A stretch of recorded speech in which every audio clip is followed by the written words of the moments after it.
There are over 25,000 unique cards in Magic the Gathering, but how many are truly unplayable in the Commander format? This video, I want to talk about a relatively new artifact spell that sees a shockingly low amount of play, Hylda's Crown of Winter. Hylda's Crown of Winter is a legendary artifact that costs just 3 generic mana. It has 2 abilities. First, you can pay 1 mana and tap Hylda's Crown to tap any target creature. But this ability costs 1 less to activate on your turn, meaning it's free. Second, you can pay 3 mana and sacrifice Hylda's Crown to draw a card for each tapped creature your opponents control. Released in Wilds of Eldraine all the way back in 2023, Hylda's Crown of Winter only sees play in about 20,000 decks according to EDH Rec. And for a colorless card that can slot into any deck, that's basically nothing. For context, Treasure Chest, another 3 mana artifact from Adventures in the Forgotten Realms, sees play in 23,000 decks. And I'm not trying to say Treasure Chest is an unplayable card, but unless you roll a 20 every time, Hylda's Crown of Winter is always going to do more and feel better than Treasure Chest. Think about it, Hylda's Crown is always useful, letting you tap down blockers and potential attackers until you're ready to actually crack it for some card draw. And when I say card draw, I mean card draw. Seriously, how often in a game are there 5, 6, or even more tapped creatures on your opponent's side of the table without you doing anything? And paying 6 mana to draw 6 or more cards is a good rate. Not to mention, Hylda's Crown can be broken up into 2 payments of 3, making it easy to cast on curve and then cash out for cards later. And yet, almost no one is playing it. The problem is, when most players read this card, they see that it has the words tap target creature and figure that it only fits in a deck built around tapping down creatures. And while this card is a slam dunk in those decks, there are so many other strategies and archetypes that absolutely can benefit from this card, including pretty much every mono red deck. Let's talk about it. To start, let's get the obvious out of the way. Decks that want to tap down their opponent's creatures are already using this card. In fact, Hylda of the Icy Crown currently has this card in a whopping 93% of her 11,000 decks on EDH Rec.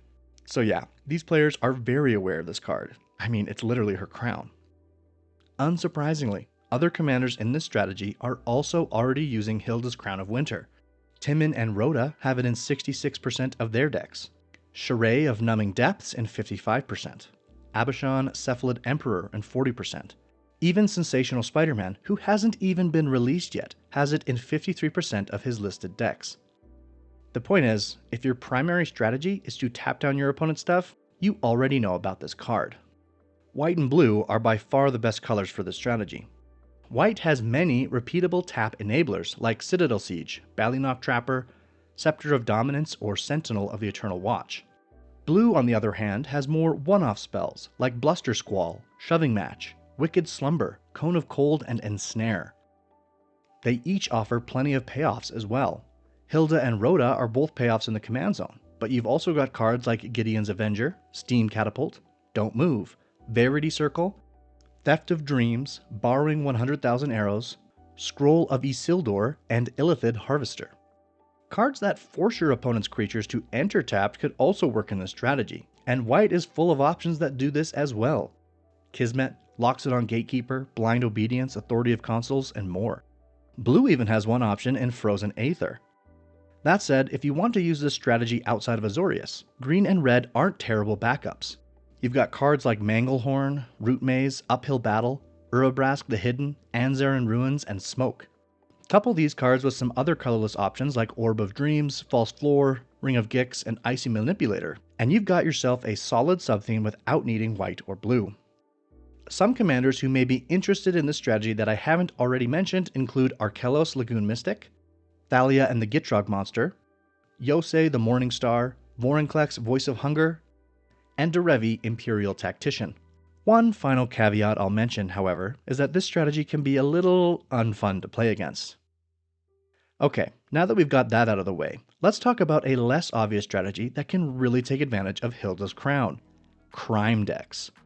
As a refresher, you commit a crime anytime you target your opponent's graveyard, or any permanent your opponent controls. Hylda's Crown of Winter is a free, repeatable way to target your opponent's creatures. For example, with Magda the Hordemaster, Hylda's Crown also makes treasures. It makes you creature tokens with Geese of the Hellraiser or at knife point. It grows your creatures with Blazov Familiar Stranger and Vadmir New Blood. Ramps you lands with Free Strider Lookout. It gives you card advantage with Intimidation Campaign, Kervek the Punisher, and Marchesa Dealer of Death. It can even drain the table with Raven of Fell Omens. And that's on top of tapping down a problematic creature every turn cycle, and potentially drawing you a fat stack of cards at instant speed for just 3 mana. And yet, Hylda's Crown shows up in less than 1% of these decks. Along the same lines, cards like Willbreaker, Horobi Death's Wail, and Dismiss into Dream are particularly effective with artifacts like Hylda's Crown of Winter. Moving on, the next archetype I want to talk about is artifact recursion decks. As I've already mentioned, Hylda's Crown of Winter requires a relatively low investment and can draw a ridiculous amount of cards. It's especially potent in decks that can consistently recur it from the graveyard. And it just so happens that every color has at least one repeatable recursion option that can abuse this. In red, you've got cards like Goblin Welder, Doretti Rocketeer Engineer, Scrap Welder, Goblin Engineer, and Doretti Scrap Savant that can repeatedly swap one artifact from your graveyard to the battlefield. I also like Heiko Yamazaki, the General, who just needs a safe attack to recast Hylda's Crown every turn. White is great at returning low mana value permanents from your graveyard to the battlefield, with cards like Sun Titan, Redemption Choir, Emiria Shepherd, and Court of Ardenvale, just to name a few. While green isn't great at putting permanents from your graveyard directly into play, it has several repeatable regrowth effects that can grab Hylda's Crown out of the graveyard to be cast again. Cards like Trail Tracker Scout, Evolution Witness, and Springleaf Avenger.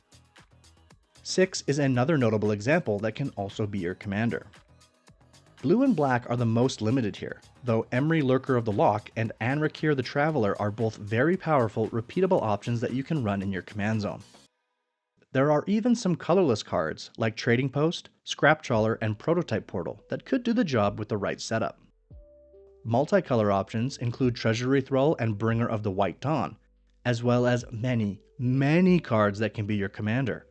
Zoraline Cosmos Caller, Carmen Cruel Sky Marcher, Glissa the Traitor, Dr. Madison Lee, Kethis the Hidden Hand, Silas Wren Seeker Adept, Rona Disciple of Gix, Arcade Ganon, Annie Flash the Veteran, Muldrotha the Gravetide, and more.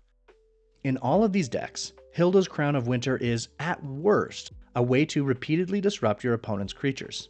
But at best, it's drawing you 20 or more cards over the course of the game while also disrupting your opponent's game plan. Finally, the last strategy I want to mention is decks that want to tap down their own creatures.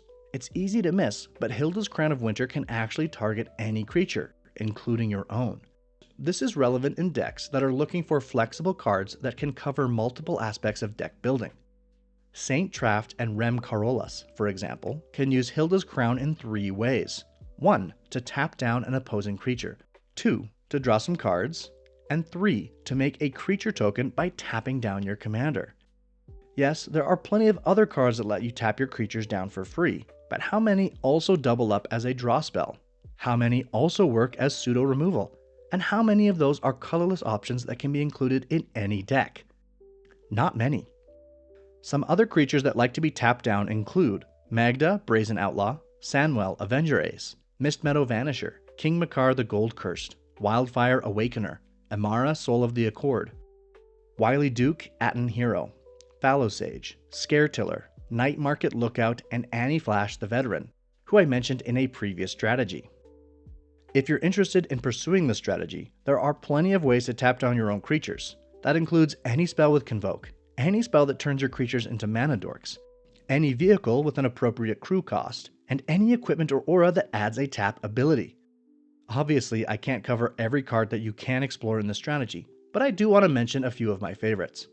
Glare of Subdual and Opposition are 2 incredible enchantments that can almost feel like a stacks piece in the right deck. Quicksilver Dagger works especially well with other non-combat damage strategies. Elemental Mastery is hilarious in the right token deck. Tradewind Rider is a flexible protection and/or removal option, And Chiron Negotiations, which I've also done a video on, turns all of your creatures into direct damage. Some other commanders that I haven't mentioned yet that may already be operating in this strategy include Kazla the Broken Halo, Kona Rescue Beastie, Arkelos Lagoon Mystic, Nirdiv Devious Diver, and Augusta Dean of Order. Alright, like always, it's time to circle back and ask ourselves the question, is Hylda's Crown of Winter unplayable in the Commander format? Not even close. Hylda's Crown of Winter is another underrated gem that deserves to see more play. I give it 5.5 dumpsters out of 7. But what do you think? Is Hylda's Crown as good as I claim, or am I overrating its effect? Let me know in the comments below, and don't forget to leave suggestions for cards you want me to review in the future. And as always, thanks for watching, and please like and subscribe to help my channel grow.